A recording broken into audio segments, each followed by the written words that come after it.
Today I just wanted to show something that I think is a really good tip on getting fire started with a ferro rod. It's why my ferro rod looks like this. A lot of people make the mistake of thinking that they know how to start a fire with a ferro rod because one time they lit some paper and dryer lint on fire sitting around with their buddies in a 70-degree house with bone dry material. If that's you, you should never ever carry a ferro rod because it's just going to give you a false sense of security and you get in a real situation and you're going to die. So don't do that. Don't mistake my advice either for professional advice because I'm not a professional, but that's the point. All our material, we're not using any dryer lint or anything like that, just materials that are outside in the freezing wet cold. But let's just get right to the trick. Whenever you get your tinder bundle, of course, you want to get the finest materials you can, the driest materials you can, relatively. And when you start on that bundle, don't just start striking and firing and scratching away at your rod. The thing to do, in my opinion, is to very, very slowly, very carefully scrape with medium hard pressure down on your rod, digging some of that rod off into the tinder bundle, and not just a little bit. You got to be careful because you don't want to ignite it, but scrape and scrape and scrape. Now, in order to find my main fire starter stuff, we're going to look inside some of these down logs. We're going to cut into the middle of them and see if we can get some dry kindling that way. All right, we're going to try some of these out and see if they sound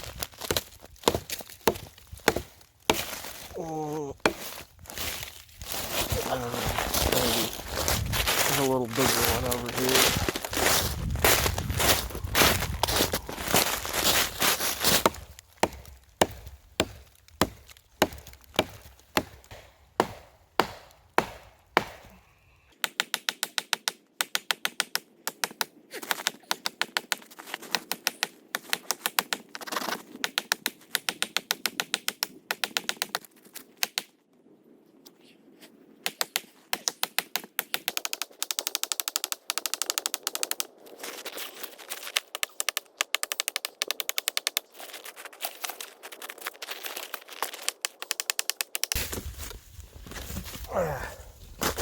See, there we go.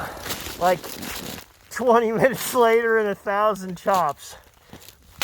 I told you this wasn't a professional channel. We should probably just break some twigs off dead trees. I also found here there's like these dead grapevines. Well, here's a little piece. Those are small and bone dry. These here, I can feel them, like, see, that one's good and dry. This one's dry. Oh, that one, this one's dry. Dry. Oh, some of them, you feel and they have ice, but I touch these and they're all dry.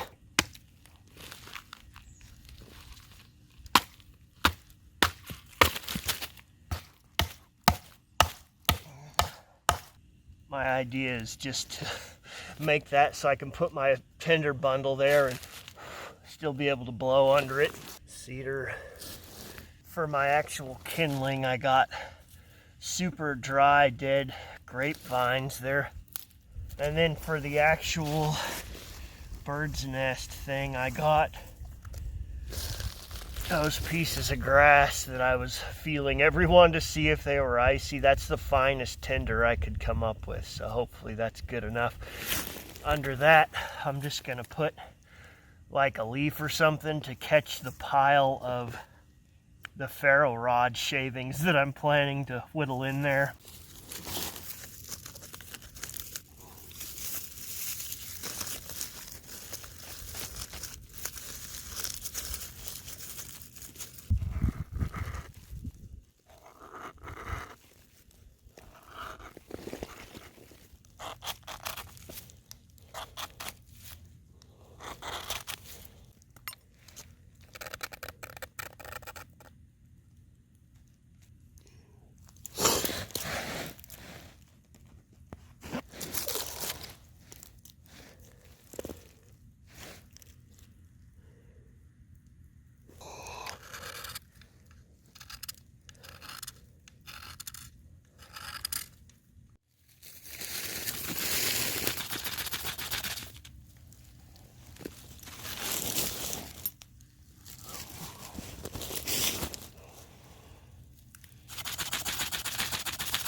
Let's go. Come back, leaves.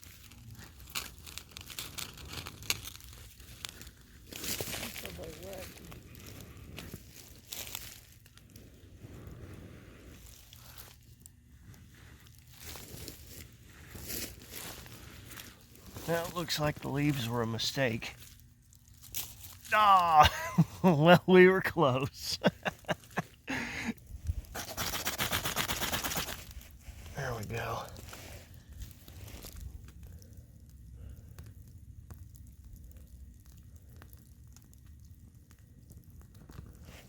Well, we're getting somewhere.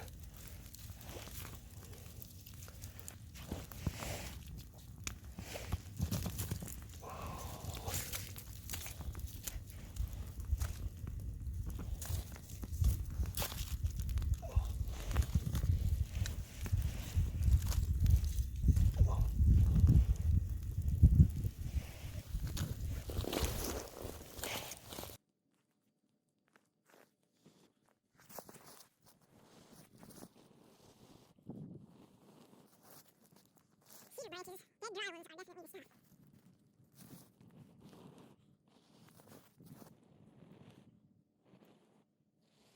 Guess I should have got a lot more of them.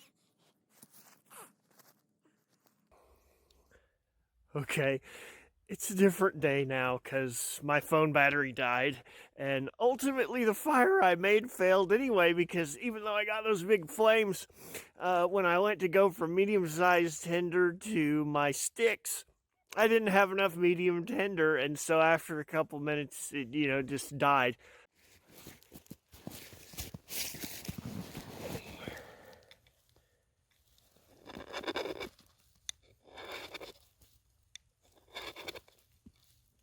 Okay, here we go.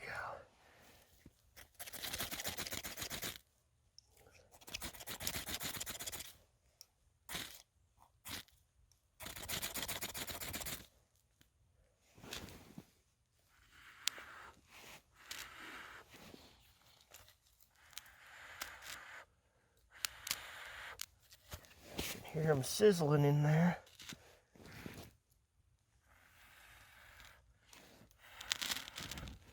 There it is, okay.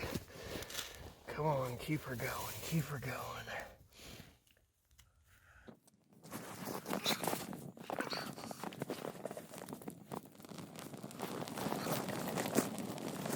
Ah, see the branches. Don't see the branches.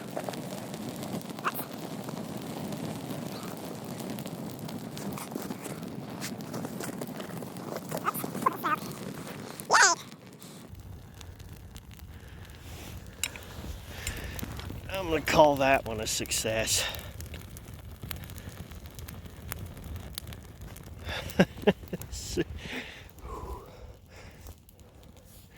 Ultra fine grass, blade, leaves, followed by grass stalk, followed by tons of ultra dead dry cedar branch, and then twigs.